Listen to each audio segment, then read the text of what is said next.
o que é e para que servem os bloqueios simpáticos venosos. Para o tratamento de quais dores essa técnica é indicada e quem pode se beneficiar com esse tratamento. O meu nome é Natália Valente, eu sou médica especialista no tratamento de dores crônicas e a minha missão é trazer para você conteúdos relevantes que façam com que você entenda o melhor a respeito do seu corpo, a respeito do que você está sentindo e propor tratamentos que respeitem ao máximo o seu organismo de forma individualizada. E no vídeo de hoje eu vou responder essas e outras perguntas, então assiste até o final porque, olha, o vídeo de hoje está imperdível.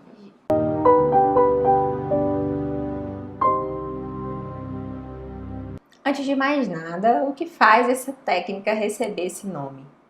Bloqueio simpático venoso. O que faz esse bloqueio ser assim tão simpático e não um antipático? Bom, mas brincadeiras à parte, essa é uma pergunta que vale a pena ser respondida. Primeiramente, vamos entender um pouco a respeito do nosso sistema nervoso. Ele é dividido em sistema nervoso somático e autonômico. O sistema nervoso somático, ele vai ser responsável pela parte consciente, por assim dizer, como o fato de fazer um movimento para pegar um objeto. Isso é algo que você faz de forma consciente. Essa informação ela é processada de forma a ser realizada da forma como você deseja. Já o sistema nervoso autônomo, ele vai ser responsável pelas ações inconscientes, como, por exemplo, digerir um alimento. O sistema nervoso autônomo, por sua vez, ele é dividido em sistema nervoso autônomo simpático e parasimpático. E para poder entender qual vai ser a diferença entre esses dois, nós vamos lembrar daquela famosa explicação sobre como o nosso corpo reage em situações de luta ou fuga, onde nós ativamos aí o nosso sistema nervoso simpático. E eu vou te dar um exemplo que eu acho que você vai se identificar. Você está aqui no meio do seu dia, acontecendo tudo normal, e aí você recebe um áudio no seu WhatsApp de uma amiga falando assim: amiga, eu preciso falar com você urgentemente, você não sabe o que aconteceu. Pronto. Aí quando você escuta esse áudio desesperado, você começa a pensar o pior, e o coração acelera, a pressão pode subir, e a pupila dilata, e aí você fica naquela preocupação, e quando você liga para sua amiga, ela fala: não sabe que acabou de abrir uma pizzaria aqui do lado da minha casa, a gente tem que ir lá conhecer. E aí você fica: ai, não acredito que era só isso. Mas e aí você relaxa, e aí vai entrar em ação então o seu sistema nervoso parasimpático, que já vai estar fazendo o efeito oposto ao sistema nervoso autônomo simpático. Mas falando a respeito do sistema nervoso simpático e parasimpático, eu vou te contar a respeito de uma coisa que você não sabia. Eu tenho certeza que você já sentiu um arrepio inexplicável ou conhece uma pessoa que possui arrepios frequentemente, quando não necessariamente você está com frio e você fica arrepiada. Sabe o que acontece no seu sistema nervoso para fazer com que haja esse arrepio? Então, o arrepio, ele é, na verdade, resultado da piloereção. São músculos que se contraem, fazendo com que esse pelo fique eriçado. Para que isso aconteça, nós temos aí a ativação do sistema nervoso simpático, aquele mesmo que eu acabei de falar, que faz o coração acelerar, que faz a pressão aumentar, que te faz ficar alerta para reagir durante momentos de tensão. Nessa situação, havendo a ativação do seu sistema nervoso simpático, existe aí no seu corpo uma liberação de adrenalina, que é o que vai permitir uma reação rápida, né? O fato é que existem pessoas que vão ter esse sistema nervoso simpático ativado com mais frequência do que o necessário. Claro, o nosso corpo ele vai se adaptando às situações e existem muitas situações em que você está aqui bem, você não está se sentindo ansiosa, você não está se sentindo preocupada, mas o seu sistema simpático está ativado, está havendo liberação adrenérgica, liberação de adrenalina no seu corpo. Isso está provocando tensão dos músculos que vão provocar a piloereção, mas isso também está provocando tensão nos seus músculos como um todo. E aí você vai e fica arrepiada. Ou seja, ficou arrepiada, sistema nervoso simpático ativado. Se está arrepiando o pelo, é porque está contraindo um músculo ali e está contraindo outros músculos também, de forma menos intensa, claro. E isso acaba não sendo perceptível no dia a dia.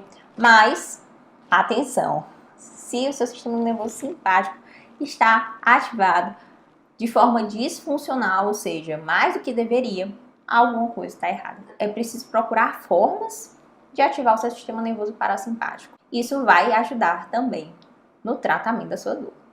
Tá, mas e como isso acontece? Como que é realizado esse bloqueio simpático venoso? Primeira coisa que é importante saber é que a principal medicação utilizada nesse bloqueio é a lidocaína. E o que é essa lidocaína e como que ela vai estar agindo no seu corpo? Pensa só comigo. A lidocaína, ela é um anestésico local. É um remedinho que a gente utiliza, por exemplo, para colocar aqui na sua pele na hora que vai fazer um corte, para fazer uma sutura. Isso é o que nós chamamos de anestésico local. Como um anestésico local, ela vai estar agindo lá no seu nervo, bloqueando os canais de sódio, que são canais microscópicos, nós não conseguimos ver isso a olho nu, mas nós sabemos que é assim que ele funciona no nervo. Então ele vai lá, bloqueia esse canal de sódio, esse canal de sódio não passa e, por consequência, o potencial de ação não é propagado ali naquele nervo e, portanto, não transmite nem o sinal de dor, nem o sinal de temperatura, nem o sinal de tato. O nervo ele fica em estado de repouso, ele fica anestesiado. Ou seja, nós estamos aí interrompendo a transmissão de informações entre o seu sistema nervoso periférico, quando nós colocamos uma anestesia aqui na mão, e o seu cérebro. A lidocaína venosa, ela vai bloquear os canais de sódio, impedindo a transmissão da mensagem de dor. Ela vai bloquear também os canais NMDA, que são os canais chamados N-metil-D-aspartato, que vão aumentar a liberação de acetilcolina no líquido que banha o seu sistema nervoso central, fazendo com que sejam ativados mecanismos inibitórios de dor. Ela bloqueia também canais de cálcio e canais de potássio. Um bocado de coisa. E tudo isso com que objetivo? Com o objetivo de tirar a dor, de diminuir a disestesia, que é a alteração de dor quando você passa a mão, né? A sensação que era para ser de tato, e na verdade ela se transforma em dor. Assim como a hiperalgesia, que é aquela sensação de que você deu aqui um pequeno beliscão e era para ser uma dor mínima, e aquele pequeno beliscão se torna uma dor insuportável. Isso é o que a gente chama de hiperalgesia. No final das contas, dá um alívio maravilhoso. Então, vamos avaliar aí na prática como que esse bloqueio venoso ele é indicado. Vou dar aí um exemplo hipotético de uma paciente com fibromialgia que chega no consultório com uma queixa de dor intensa e essa dor é uma dor de difícil controle e a paciente já tentou outros tratamentos prévios e, entretanto, teve muito tipo de reação ou intolerância à medicação utilizada. O paciente está bastante sensível a quê? Ao toque, está bastante sensível à palpação, tendo até mesmo dificuldade de conseguir realizar outros procedimentos indicados como acupuntura ou bloqueios locais. Durante essa consulta, nós vamos avaliar todo o histórico dessa dor, como ela começou, quais foram os fatores desencadeantes, quais são os fatores sociais e psicológicos associados a essa dor. Claro, vamos fazer o exame físico, também essencial para poder avaliar essa sensibilidade, avaliar a presença de uma dor neuropática associada, que é quando tem esse tipo de sensibilidade com alteração do nervo. E então nós vamos indicar o procedimento de acordo com a ausência de contraindicações, com a aceitação do paciente em relação à realização do procedimento e entendimento da previsão de resultado. E claro que nós vamos tirar todas as dúvidas. É extremamente importante realmente trazer todas as perguntas para o seu médico antes de você decidir fazer um procedimento, qualquer que seja. E eu vou responder aqui para vocês algumas das perguntas que eu recebo com mais frequência aqui no consultório. Primeira coisa, Como que é a realização desse bloqueio? Olha só, é extremamente simples, devido ao fato de ser uma medicação que é injetada na veia. É como um soro que você vai tomar no pronto-socorro. E durante essa sessão, você pode ficar acordado ou você pode dormir. Isso varia muito de pessoa para pessoa.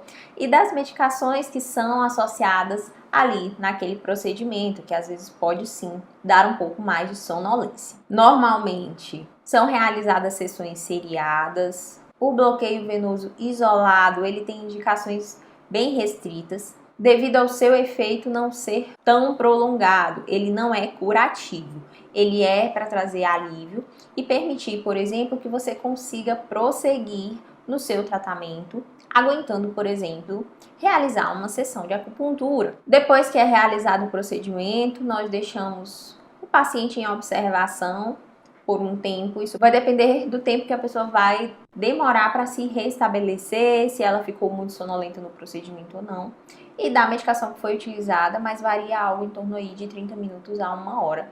E isso vai depender também se o procedimento foi realizado em ambulatório ou em centro cirúrgico. Ah, doutora, mas tem que fazer no centro cirúrgico? Como assim? Isso é uma coisa grave, isso é uma coisa séria, isso é uma anestesia que vai ter efeitos colaterais. Não, gente, não é assim. Nós fazemos esse procedimento sim em centro cirúrgico muitas vezes, porque isso permite que nós tenhamos uma monitorização a depender, de novo, da medicação, das doses que vão ser utilizadas. Isso vai variar muito, inclusive, do seu peso e de outras doenças prévias que você venha a ter. Existe alguma semelhança? Sim. Nós podemos utilizar a lidocaína para fazer uma anestesia, sim, mas não isoladamente. Ela vai, na verdade, estar atuando como um anestésico auxiliar para controle de dor pós-operatório. E existem outras medicações que nós podemos fazer no bloqueio venoso, como a ketamina, que é uma medicação comumente utilizada para realização de anestesia geral. Mas não é a mesma coisa porque as dosagens que vão ser utilizadas são dosagens diferentes.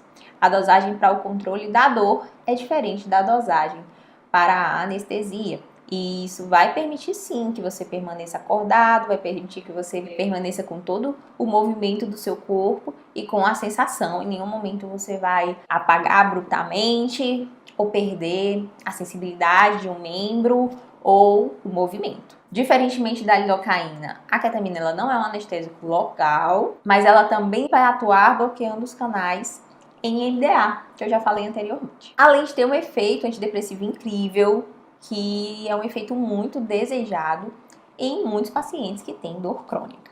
Existem outras medicações que podem ser utilizadas que vão ser mais sintomáticas, como analgésicos ou remédios para náuseas, para vômitos, porque são sintomas que podem acontecer durante o procedimento, ou outros sintomáticos que o seu médico venha a julgar necessário para você, especificamente após avaliar o seu caso, após avaliar as doenças pré-existentes e as medicações que você faz uso diário em casa. É extremamente importante lembrar que você não deve parar de tomar a sua medicação para realizar um bloqueio simpático venoso, a menos que o seu médico peça de forma específica para que você pare. Então, eu quero destacar aqui que quando indicado, esse bloqueio venoso ele se torna uma peça-chave importantíssima para que você tenha um bom resultado no seu tratamento. Cada profissional vai trabalhar de uma forma e isso vai ser explicado de forma específica para você. Mas olha só, quando você faz esse bloqueio, o seu corpo reage de forma muito melhor aos outros procedimentos de analgesia, de bloqueio de nervo local, de infiltração que seja realizado. Isso vai te dar mais tolerância à dor, à realização desses procedimentos. E isso vai te dar um período de alívio mais rápido e mais intenso. O tempo de duração dessa analgesia dada pelo bloqueio venoso, infelizmente, não é algo que eu posso dizer para você. São tantos dias e ponto. Isso varia muito de pessoa para pessoa. Mas, sem dúvida nenhuma, é uma parte muito importante para que se consiga alcançar os objetivos desejados. E para finalizar, a pergunta que você já se fez aqui: quando que podemos utilizar esse bloqueio simpático venoso, além da fibromialgia, que foi o exemplo que eu dei? Principalmente nas doenças que estão associadas a uma lesão nervosa. Então nós vamos pensar aí nas neuropatias, as neuropatias diabéticas, as neuropatias pós-herpéticas, as dores complexas regionais, que são as causalgias, também conhecida como distrofia simpático-reflexa, além das dores pós-cirúrgicas, que são dores persistentes, onde também houve lesão de nervo ali. E no caso de lesões de nervos periféricos, considerando aí as dores neuropáticas de cunho periférico e as dores neuropáticas de cunho central. São situações onde estão bem indicadas a realização do bloqueio simpático venoso. Bom, eu espero que esse vídeo tenha sido enriquecedor para você. Tá sendo muito bom poder ter o feedback de vocês, onde vocês estão mandando perguntas. E esse vídeo do bloqueio simpático foi o vídeo mais pedido. Sempre eu posto muito a respeito dos procedimentos que eu faço e tenho recebido muitos questionamentos sobre o que é o bloqueio simpático, como que ele funciona, se qualquer um pode fazer. E eu espero que aqui a gente tenha conseguido responder todas as perguntas. Se ficou alguma dúvida, algo que eu não respondi no vídeo, deixe seu comentário. Pode mandar uma perguntinha para mim também no direct, que vai ser um prazer. E próximo vídeo já vai vir também com mais respostas. Fiquem à vontade para pedirem novos temas, que vai ser um grande prazer poder trazer essas informações. Fiquem com Deus, um beijo bem grande e até mais.